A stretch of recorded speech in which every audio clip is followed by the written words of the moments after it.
Paz e graça aos amados irmãos. Eu ouvi alguém dizer assim baixinho, o céu na terra. Quando a gente está adorando, em outros momentos também, que bênção. E como é ruim a gente dublar. A gente estava com o cântico, o hino sobre a SAF, né, aspiração feminina, e eu gosto sempre de cantar muito forte, até para dar um estímulo aos homens, porque eles ficam sem querer cantar aquilo que o refrão diz. Quando fala lá no refrão, que diz assim, nós crentes redimidas, isso, nós crentes redimidas, depomos nosso lar e as nossas próprias vidas perante o teu altar. Quando falou ali, as mães piedosas queremos ser na estrofe, aí Missilene já deu logo a direção. As mulheres, né? Porque aí os homens, aí não vai dizer nós, mães, esposas, tal. Mas nós crentes redimidas, homens, relaxem, você pode, porque nós somos pessoas. Aí são as pessoas. Então você canta desse jeito, para dar força às mulheres, e isso não fere a sua masculinidade, né? Mas pelo menos a primeira estrofe, o refrão, eu cantei, tentando ser um pouquinho forte, mas desde a sexta-feira, né, que eu nem fazia muitos anos que não tinha uma faringite, e aí na sexta nós só pudemos começar a medicação ontem, e aí a doutora disse repouso vocal. Eu não quis nem discutir com ela, eu digo, repouso vocal. Ontem, num casamento, e o de Solange eu esqueci, conversando o tempo todo e falando, eu digo, não, tentar poupar um pouquinho a voz. No louvor, eu não gosto de cantar dublando. Lembrei do pastor Valmir, certa vez, já na cadeira de rodas, com tantos problemas, tudo, ele pegou o microfone, e antes de começar o louvor, ele disse, já não estava mais com aquele vozeirão, ele olhou para a igreja e fez, eu não tenho mais aquela voz. Eu nunca esqueci isso. Ele olhou para a igreja e disse, cantem por mim. Ele sempre teve uma voz muito forte, não é? Cantem por mim. E às vezes até uma tia que cantava no coral da Igreja Madalena, ela dizia, meu filho, não cante pelo nariz, cante com o diafragma, com os pulmões. E aí foi dar uma aula sobre isso, que eles tinham recebido essa aula nos ensaios do coro da igreja. Cante com o diafragma, você precisa cantar com os pulmões, não nasalizando. E ali, isso já no início da juventude, grupo de louvor, tudo, ali já foi uma aula, mas para a gente cantar com toda a força do nosso ser, como cantamos ali, aclame ao Senhor, adorarmos ao Senhor com tudo que Ele tem nos dado, enquanto Ele nos preservar a vida e a voz. Vamos abrir a palavra de Deus no livro de Provérbios, capítulo 3, Provérbios, capítulo 3, a partir do versículo 5, Provérbios 3, a partir do versículo 5.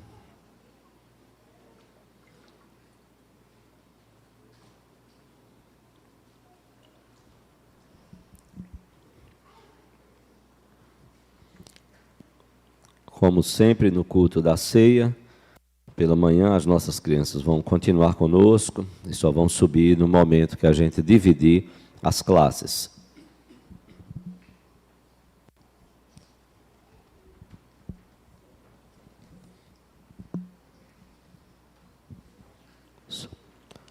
Provérbios, capítulo 3, a partir do versículo 5 até o versículo 10. Vamos colocar de pé, se você puder ficar de pé. Provérbios 3, de 5 a 10. Eu quero ler a partir do versículo 5, para que a gente entenda o contexto do que o sábio está nos falando, e vamos nos concentrar nos versículos 9 e 10. Provérbios 3, a partir do versículo 5 até o versículo 10. Nos diz a palavra de Deus, confia no Senhor de todo o teu coração, e não te estribes no teu próprio entendimento. Reconhece-o em todos os teus caminhos, e ele endireitará as tuas veredas. Não sejas sábio aos teus próprios olhos. Teme ao Senhor e aparta-te do mal. Será isto saúde para o teu corpo e refrigério para os teus ossos. E aí eu chamo a sua atenção para os versículos 9 e 10, onde o sábio nos diz, honra ao Senhor com os teus bens, e com as primícias de toda a tua renda, e se encherão fartamente os teus celeiros, e transbordarão de vinho os teus lagares. Vamos ler juntos estes versículos 9 e 10, Provérbios 3, 9 e 10, vamos ler juntos. Honra ao Senhor com os teus bens e com as primícias de toda a tua renda, e se encherão fartamente os teus celeiros, e transbordarão de vinho os teus lagares. Vamos curvar a nossa fronte, vamos orar ao Senhor.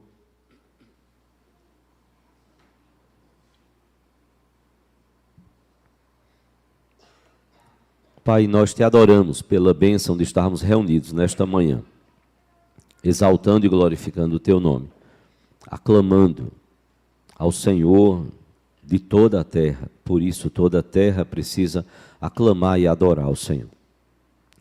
E nesse momento, ó Deus, nós clamamos a tua misericórdia, a tua graça sobre nossas vidas, para que possamos compreender a tua palavra, não apenas compreendê-la, guardá-la no nosso coração, não apenas guardá-la, decorá-la, mas também colocarmos em prática em tudo que nós fazemos.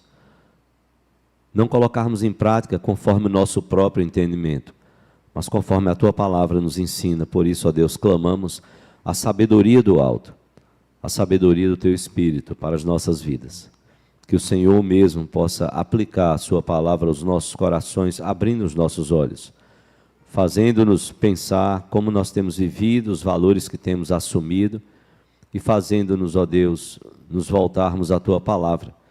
Assim como a reforma, os reformadores nos chamaram de volta à tua palavra. Faz isso, Senhor, nos nossos corações, por tua graça e misericórdia. Abençoa a tua igreja, o teu povo, para que busquemos dia após dia, vivermos de acordo com a tua vontade, e que as tuas bênçãos venham sobre o teu povo, mas que nós não busquemos ao Senhor por causa das bênçãos.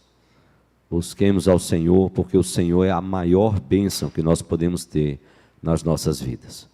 Nós oramos assim, no nome de Jesus, para a glória dele. Amém, Senhor. Podeis assentar-vos.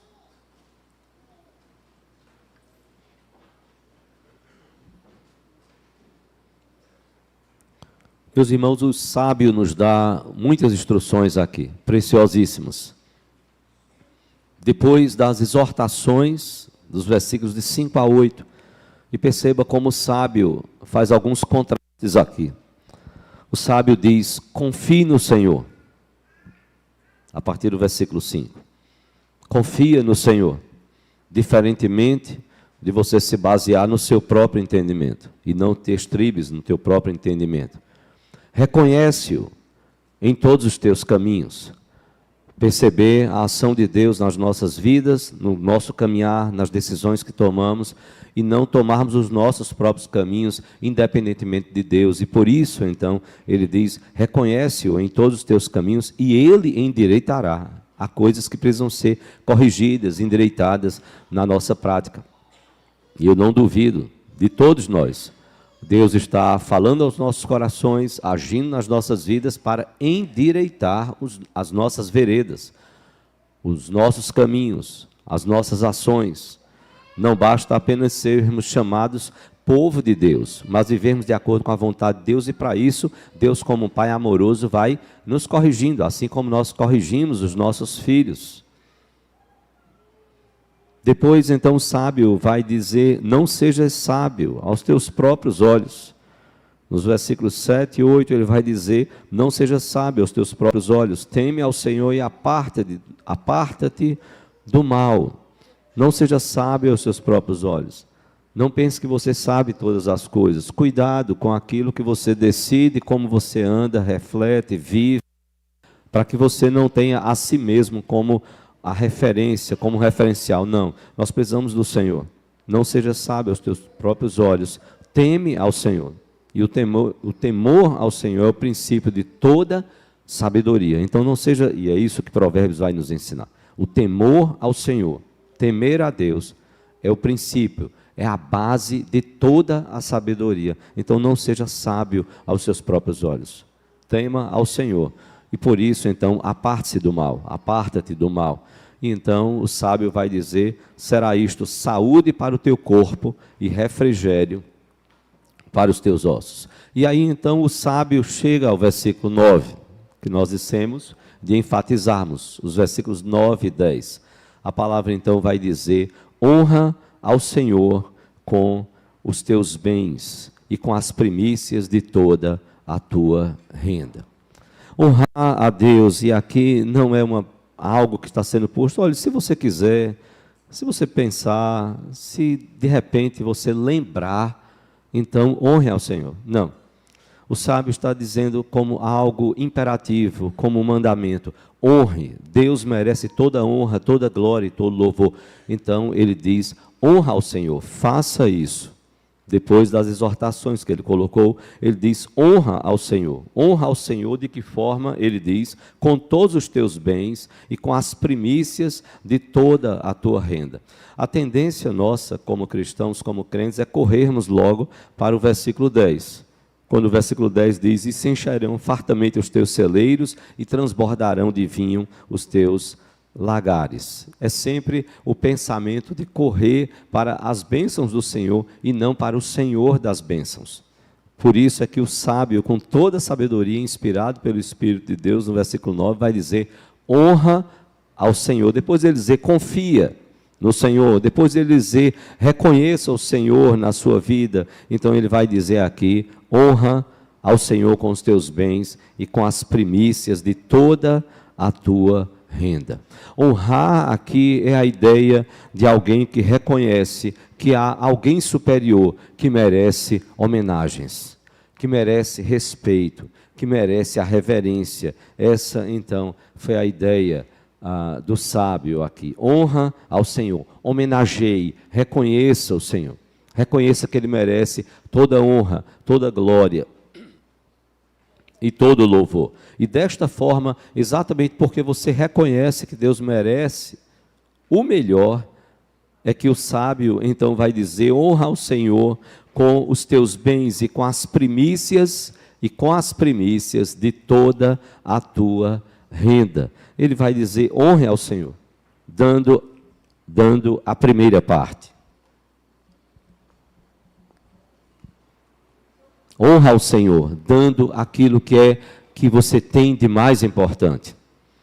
Honre ao Senhor, dando a primeira parte, por isso que ele usa a expressão aqui: honra ao Senhor com os teus bens e com as primícias de toda a tua renda. Com as primícias de toda a tua renda. Literalmente, primícias no hebraico, literalmente significa o primeiro.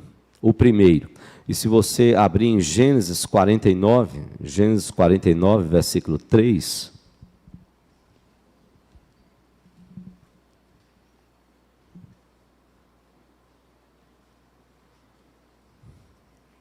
a palavra vai nos apresentar isto. Gênesis 49, versículo 3, estas primícias como o primeiro do ventre.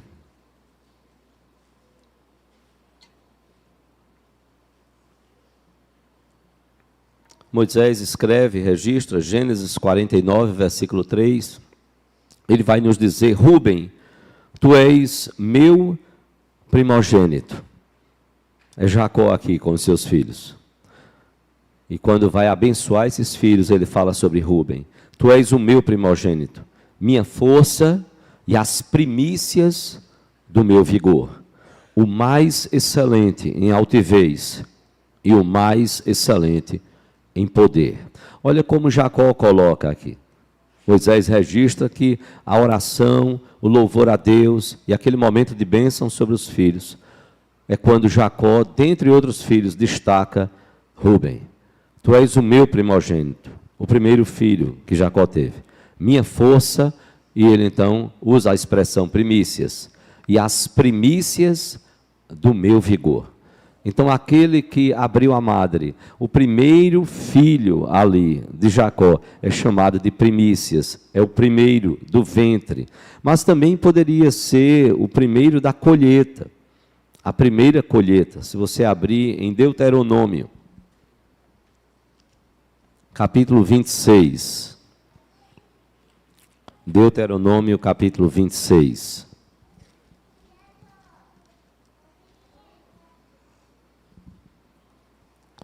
a partir do versículo 9 até o versículo 11.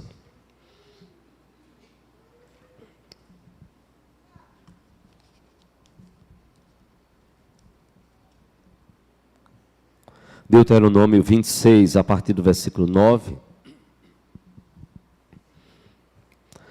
Moisés trazendo as instruções para o povo que estava para adentrar a terra prometida. E aí ele vai lembrar quantas coisas fez o Senhor abençoando aquele povo. E dentre as muitas bênçãos, Moisés então vai dizer: e nos trouxe a este lugar, e nos deu esta terra. Deuteronômio 26, de 9 a 11. E nos trouxe a este lugar, e nos deu esta terra, terra que mana leite e mel. Eis que agora trago as primícias dos frutos da terra, que tu, ó Senhor, me deste. Então as porás perante o Senhor teu Deus, e te prostrarás perante ele. Alegrar-te-ás por todo o bem que o Senhor teu Deus te tem dado a ti e a tua casa, tu e o levita e o estrangeiro que está no meio de ti. Eis que agora trago as primícias dos frutos da terra. As primícias poderiam ser o principal, o primeiro do ventre. As primícias poderiam ser o principal, o primeiro da colheita ali feita. E nesse caso, Moisés estava falando da bênção de Deus sobre a terra que os espias tinham visto. E dizendo: olha, essa é uma terra muito boa, muito abençoada. E Deus então prometeu que dela manaria leite e mel. E Deus estava então abençoando aquele povo. Honrar é dar o melhor, é dar a primeira parte. Aí nós honramos ao Senhor com daquilo que Ele mesmo, nós estamos honrando não com o que nós produzimos em nós mesmos, não. Nós estamos dando daquilo que nós recebemos do Senhor. Você lembra da viúva pobre, Marcos 12, 44? Depois que estavam ali no templo, as pessoas fazendo ofertas, Jesus chamou os discípulos e disse: vocês viram aí o que eles fizeram? A maior oferta não foi daqueles homens ricos. Por mais que eles tenham depositado, a maior oferta, ela foi dada pela viúva pobre. Ela deu tudo que tinha. Não estava sendo exigido que ela desse tudo que tinha.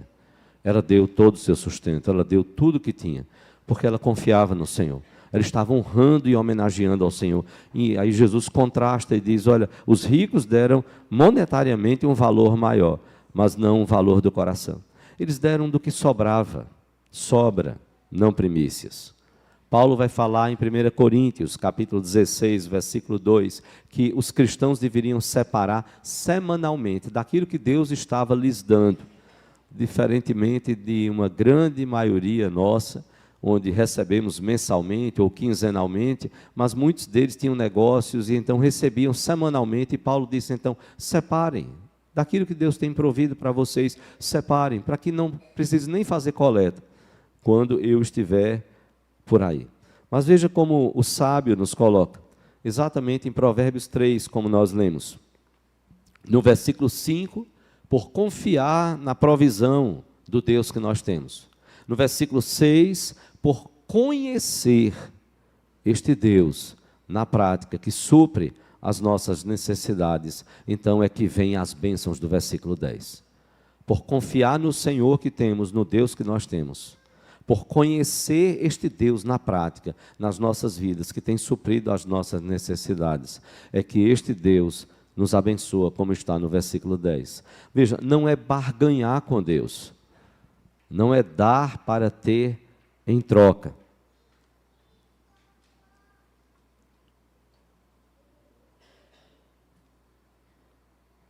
Ouvi falar de um homem que ele mandava sempre o dízimo para a igreja. Ele não era crente, a sua esposa era, e então mandava sempre o dízimo para a igreja. Certa vez alguém perguntou a ela: seu marido não é crente, não é? Não. E a senhora uma vez deu um testemunho que ele mandava o dízimo. Como é que ele não é crente e ele manda o dízimo? E aí então a mulher disse: foi porque ele estava lendo a Bíblia e alguém passou uma mensagem para ele. Ele começou a ler a Bíblia, procurando os versículos sobre dízimos. E ele disse que descobriu que Deus abençoa quem dá o dízimo. Mesmo não sendo crente, ele queria as bênçãos do Senhor. E nós que temos o Senhor das bênçãos, o sábio vai dizer exatamente porque nós confiamos no Senhor. Exatamente porque nós reconhecemos o Senhor nas nossas vidas, então é que nós precisamos fazê-lo. Precisamos ofertar ao Senhor, precisamos dar ao Senhor os nossos dízimos e ofertas. Nós precisamos fazer isso com todos os nossos bens e com as primícias de toda a nossa renda, de tudo aquilo que Deus tem nos concedido. A ideia justamente do sábio aqui é de ofertarmos do melhor, como ato de culto a Deus, como fazemos, como um ato de culto ao Deus que nós conhecemos, como está no versículo 6, e ao Deus em quem nós confiamos, como está no versículo 5. A bênção vem deste Deus que nós conhecemos e em quem nós confiamos. E a palavra então vai nos dizer, no versículo 10, eis que agora trago, trazer as primícias, trazer os nossos dízimos e ofertas, nos traz de volta ao texto, sim, de Provérbios, capítulo 3.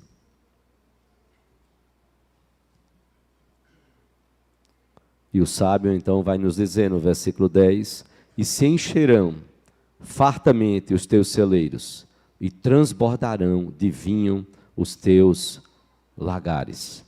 O sábio nos traz a ideia, como disse a promessa de Deus, como nos diz o comentarista Bruce Waltke, ele diz, o Criador da vida recompensará o verdadeiro adorador, sustentando a sua vida. O Criador da vida recompensará o verdadeiro adorador, sustentando a sua vida. A palavra de Deus vai nos falar de celeiros fartamente cheios, onde Deus, para aquele povo que vivia da agricultura, haveria de trazer os frutos, as provisões, os grãos, os legumes que aquele povo precisava, trazidos dos campos, para serem agora guardados em celeiros. E Deus então prometeu abençoar aquele povo. Israel é muito conhecido por fazer dos desertos áreas altamente produtivas. Altamente produtivas. E isso foi ao longo de toda a história, isso tão somente pela bênção do Senhor. Frutos, provisões guardados em celeiros. Mas não só os celeiros, a Bíblia diz também sobre os lagares transbordantes. Os lagares eram lugares de pedra, pedra lavrada, pedra que foi trabalhada, pedra que foi talhada, pedra que foi esculpida, onde as uvas eram ali pisadas. As uvas eram pisadas. Esses lagares geralmente mediam de 1 a 2 metros. E o suco, então, o suco da uva, ele escorria por uns canaletes até um tanque menor, onde então ali era guardado todo aquele suco, resultado, digo, do pisar das uvas ali. E aí é interessante porque o que é dito aqui é que os lagares vão transbordar. Não é nem o local para onde o suco está indo, é ali onde as uvas estão sendo pisadas. Nesta figura deste transbordar aí, é para mostrar a bênção de Deus. Esses lagares vão ser transbordados no pisar destas uvas. Não vai dar nem tempo de chegar muito suco, o suco vai ir muito, mas ele já está transbordando desde onde as uvas, de tanta bênção de Deus sobre ali o povo, até que o suco possa chegar. O que é dito aqui é que a bênção de Deus, ela é tão grande, que esses lagares vão transbordar na ideia do suprimento. E este é o resumo da ideia dos celeiros transbordantes, dos celeiros fartamente cheios e dos lagares transbordantes. É que Deus está dizendo, eu vou suprir plenamente vocês. eu vou suprir plenamente e adequadamente vocês de alimento e bebida. Eu vou cuidar de vocês. Vocês que estão como povo, me adorando, eu vou cuidar. E veja, Deus não estava dizendo, eu vou fazer com que as uvas caiam dos céus prontas. Não, vocês precisarão plantar, vocês precisarão trabalhar, vocês precisarão dar duro, sim, e eu vou abençoar o trabalho de vocês. Eu vou abençoar, provendo aquilo que vocês precisam. A verdade é que as bênçãos de Deus, e nós sabemos disso, elas vão muito além da bênção material.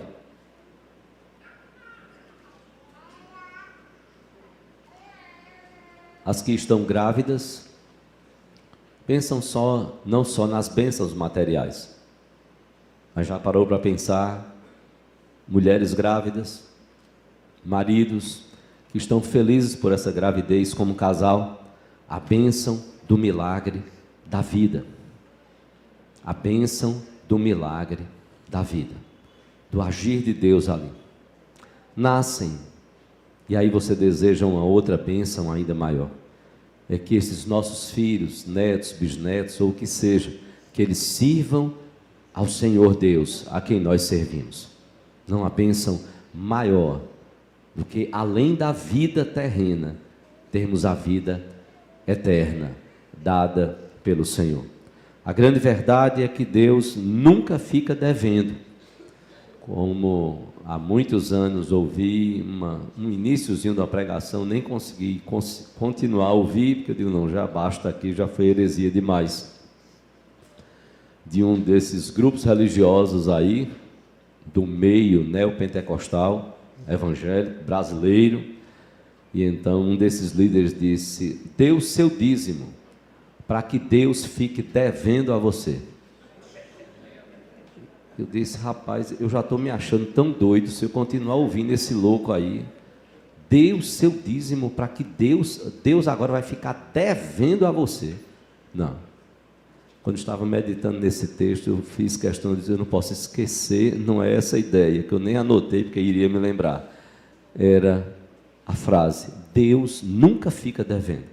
Foi o que me veio ao coração olhando toda essa promessa de Deus. Deus nunca fica devendo. Nós é que somos devedores eternos. Gosto muito da figurinha que adotei para mim mesmo com a minha própria foto. Eterno devedor ao Calvário. É a que mais gosto. Para me lembrar, Senhor, eu sou um eterno devedor ao Calvário. Eu devo tudo ao Senhor. Tudo. Muito mais do que materialmente, não espiritualmente. Ter as filhas servindo ao Senhor, ter esposa, e Deus permita, ter netos servindo ao Senhor, se conseguir ver bisnetos servindo ao Senhor, amém. É ter a família, ter a nossa própria salvação. Nós somos eternos devedores ao Calvário. Adore a Deus com os seus dízimos e ofertas. Não deixe o seu coração ser tomado pelo consumismo.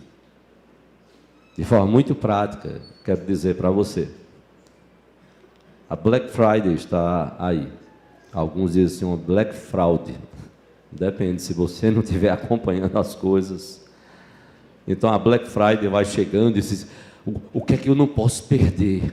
Eu tenho que comprar. É a Black Friday. Eu tenho que comprar. Tenho mesmo. Eu estou precisando disso ou eu estou caindo nesse consumismo? Senhor, eu estou sendo fiel ao Senhor. Eu estou honrando ao Senhor com os bens que o Senhor tem me dado. E aqui é bem individual, porque o sábio vai dizer, como lemos, honra ao Senhor com os teus bens.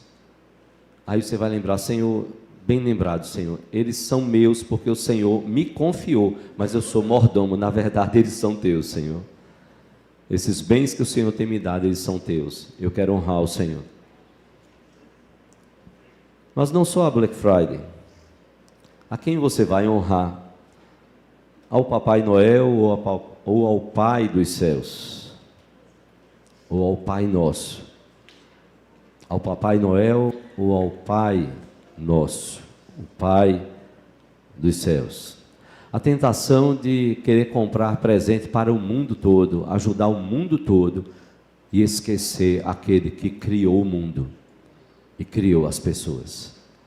E precisa ser honrado e adorado, e merece infinitamente mais do que eu e você fazemos.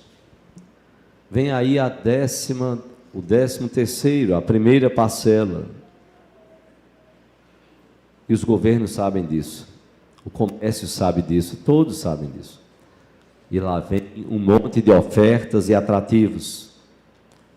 Nós podemos cair no consumismo, até mesmo de boas ações. Ah, pastor, mas eu estou fazendo boas ações, certo? Mas não esqueça a quem você deve honrar acima de qualquer pessoa, com os bens que Deus tem lhe confiado. Você se perguntar se você está mais preocupado em primeiramente honrar o Senhor com os seus bens, honrar o Senhor com as primícias daquilo que Deus tem lhe dado, com seus dízimos e ofertas, e depois sim, do que sobrar, então agora eu vou pensar o que eu vou fazer, ainda assim honrando ao Senhor na hora que eu estou servindo ao meu próximo. Não é inverter, não é servir ao meu próximo, até sob a alegação de amor ao meu próximo, e esquecer que eu preciso amar a Deus e honrar a Deus acima de qualquer pessoa, dando a Ele as primícias do que Ele tem me concedido. E depois sim, então eu vou pensar nos outros, até em mim mesmo. Nós temos Deus, não esqueça isso. O Senhor é o meu quê? Pastor. E nada me faltará. As nossas crianças aí, né? O Senhor é o meu pastor e nada me faltará. Eu não terei falta de nada. Eu tenho tudo, eu tenho Deus. E se eu tenho Deus, aquilo que Ele tem provido, tem me sustentado para prover, eu quero honrar a Ele com isso. Ele é o meu provedor. Ele é o Criador de tudo e de todos. Eu tenho o principal. Eu tenho aquele que é tudo e precisa ser tudo na minha vida. Honra ao Senhor com os teus bens e com as primícias de toda a tua renda, e se encherão fartamente os teus celeiros e transbordarão de vinho os teus lagares. Deus vai cuidar da nossa comida e da nossa bebida, como Jesus disse. Deus vai cuidar do nosso vestuário. Deus vai cuidar da nossa moradia. Deus vai cuidar da nossa vida. Por isso nós não podemos esquecer de honrar ao Senhor. Seja Deus tudo nas nossas vidas, para a glória dEle e felicidade nossa. Deus nos abençoe.